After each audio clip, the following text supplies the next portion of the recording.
को ये सोचना चाहिए कि आप किसके ऊपर प्रश्न कर रहे हैं। उन राहुल गांधी के लिए जिनके पूज्य पिताजी स्वर्गवासी श्री भारत रत्न राजीव गांधी जी ने भारत की एकता और अखंडता के लिए अपनी जान की कुर्बानी दे दी, जिनकी पूजनीय दादी जी ने भारत की एकता और अखंडता के लिए आतंकवाद से लड़ते हुए अपने जीवन को कुर्बानी दे दी। आप उनके ऊपर ऐसे सवाल उठा राहुल गांधी से सवाल नहीं पूछ सकते। इंडिया अलायंस, अरे बिल्कुल आप नहीं पूछ सकते। राहुल गांधी से सवाल आप एक बात बताइए, आप सीधा ऐसा सवाल करेंगे कि कोई प्रतिबंधित संगठन राहुल गांधी को समर्थन दे रहा है, ऐसे ही बिना किसी कोई प्रमाणिक जानकारी है? कोई प्रमाणिक जानकारी नहीं है आपके पास। और इंडिया अलायंस के गठबंधन से राहुल गांधी साहब चुनाव लड़ रहे हैं, तो आप कौन से यूडीआई यूडीएफ की बात कर रहे हैं? कोई अस्तित्व नहीं है।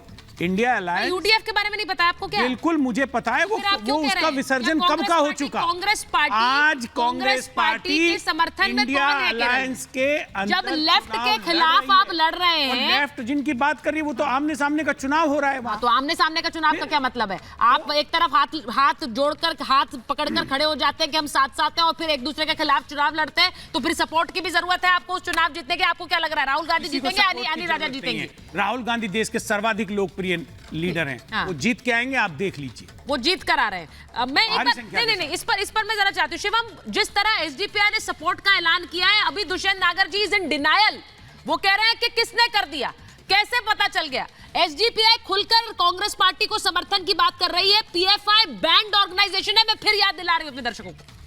जी, सबसे पहले तो सुचारिता जी मैं एक चीज कहना चाहता हूं कि उन्होंने कहा कि देखिए राहुल गांधी जी की दादी जी जो हैं उन्होंने इस देश के लिए जो है अपनी जान दे दी। बिल्कुल ठीक बात है। पिताजी, बिल्कुल ठीक बात है। मैं मानता हूं इस देश के 2 प्रधानमंत्री गए और ये बहुत ही दुख की बात है। और इस वजह से मतलब राहुल गांधी जो चाहे कर सकते हैं। वो ऐसा तो उसके लिए तो एंटाइटल नहीं है। कल वो कहें कि मेरे परिवार में से लोग शहीद हुए तो मुझे प्रधानमंत्री बना दो, ऐसा नहीं हो सकता भाई।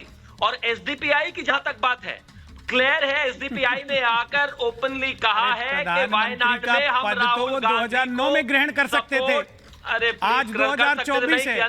शुभम जी थोड़ा पिछली जानकारी भी याद है। पहले तो उनका नाम शिवम है, शुभम नहीं है। दूसरी बात ये है कि अब एक एक करके और बात बताना चाहता हूँ, प्रधानमंत्री के अनेक दावेदार आपके यहाँ हैं। प्लीज इंडिया अलायंस में प्रधानमंत्री पद को लेकर कोई मारामारी नहीं है। आप लोगों ने सरेंडर कर दिया अरविंद केजरीवाल को। का चयन करेंगे। केजरीवाल को सरेंडर कर दिया आपने। ममता बनर्जी भी ऐसे नाराज है। ठीक है शिवम, कंप्लीट करिए। हाँ, मैं स्काइप पे हूँ इसलिए मेरा फायदा ना उठाया जाए। मैं सिर्फ एक ही चीज कहना चाहता हूँ कि बहुत साफ बात है कि जो एसडीपीआई ने आपको समर्थन के लिए वायनाड पर ओपनली आकर कहा है, अगर आपको इस देश में एक बैंड ऑर्गेनाइजेशन जिसको कोट अनकोट आतंकवादी संगठन से जोड़कर देखा जाता है, अगर उसका समर्थन नहीं चाहिए तो आकर ओपनली कहिए ना। इमरान खान ने पिछले चुनाव में कहा था भाजपा जीत जाएगी, हमारे लिए अच्छा है, तो वो क्या भारतीय जनता पार्टी को पाकिस्तान का समर्थन था? आप ऐसा बिल्कुल नहीं, कुछ भी बोल देते हैं, कुछ भी कह देते हैं। देखिए दुष्यंत जी, देखिए मुझे सिर्फ ये लगता है कि जो लोग डिबेट्स में आते हैं, दुष्यंत जी, वो जानकारी रखते हैं और आप जानकारी हमेशा रखते हैं। नहीं Dushyant ji, it is not between you and Shivam. मुझे लगता है जो लोग भी डिबेट्स में आते हैं वो जानकारी लेकर आते हैं और आप हमेशा जानकारी रखते हैं। पहले तो आपने एसडीपीआई के समर्थन की बात को बोल दिया कि उन्होंने कहां समर्थन का ऐलान किया, फिर आपने कह दिया कि राहुल गांधी कहा यूडीएफ से जुड़े, यूडीएफ तो स्वाहा हो गई, कांग्रेस के वो यूडीएफ के साथ नहीं है। तो नहीं, ये दोनों ही गलत है सर, ये दोनों ही गलत है। तो आपको अपनी जानकारी दुरुस्त करनी होगी। वहां कोई इंडिया अलायंस नहीं है सर। केरल में कहां इंडिया अलायंस है? जब अनिल राजा आपके कांग्रेस के खिलाफ लड़ रही, कौन सा इंडिया अलायंस है भाई? आप इसकी जानकारी तो रखिए थोड़ा। भाई मैं अजीज खान साहब से पूछ लूं, मैं दानिश कुरैशी साहब के पास चली जाती हूँ। दानिश कुरैशी साहब बताइए जरा, ये पीएफआई के समर्थन के साथ सरकार बनाने की क्या बात है? एक तरफ ये बार बार जो हम कह रहे हैं कि माइनॉरिटी वोट के लिए किया जा रहा है, क्या ये?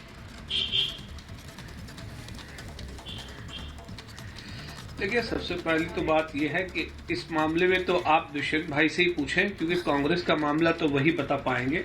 मेरा तो वो काम नहीं है, मैं प्रवक्ता वहां का नहीं हूँ। मैं एमआईएम का प्रवक्ता हूँ। रह गई बात कि जहां तक लेकिन पीएफआई और एसडीपीआई पर तो बोल सकते हैं कुरैशी साहब। इंडिया अलायंस के अंदर में सुनिए, मैं जवाब दूंगा। दिक्कत यहाँ ये है कि ये जो भी लोग इंडिया अलायंस के नाम से जो राजनीति कर रहे हैं, दरअसल ये अवाम के भलाई के लिए कहीं कोई काम नहीं कर रहा। अच्छा। यहाँ सारी लड़ाई राहुल गांधी अपनी नेतागिरी के लिए लड़ रहे हैं या उनको प्रधानमंत्री बनना, इसके लिए कहीं अखिलेश यादव हैं, कहीं ममता हैं, कहीं कोई है। आवाम की अगर बात की जाती तो तमाम विपक्ष को इकट्ठा करने की कोशिश की जाती।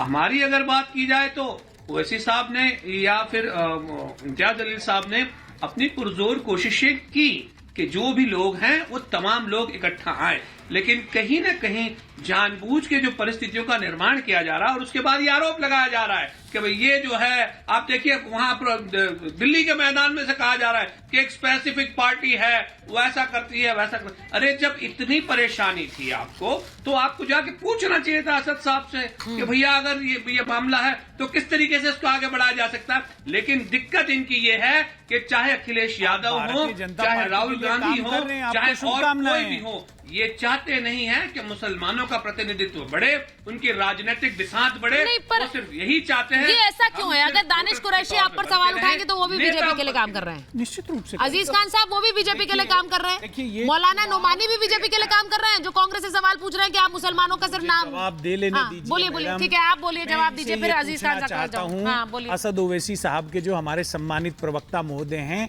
कि जो उनका गृह राज्य है वहां तो वो चुनाव लड़ते नहीं है, वहां तो वो अपनी सरकार बनाने का प्रयास करते नहीं है। वो कैंडिडेट कहां पे उतारते हैं? सीमांचल में, जिसकी वजह से नुकसान किसको होता है? आरजेडी को। वो चुनाव कहां उतारते हैं? उत्तर प्रदेश में, जहां नुकसान हो रहा है गठबंधन को। तो अगर गठबंधन को नुकसान हो रहा है तो उसका फायदा किसको होता है? भारतीय जनता पार्टी को।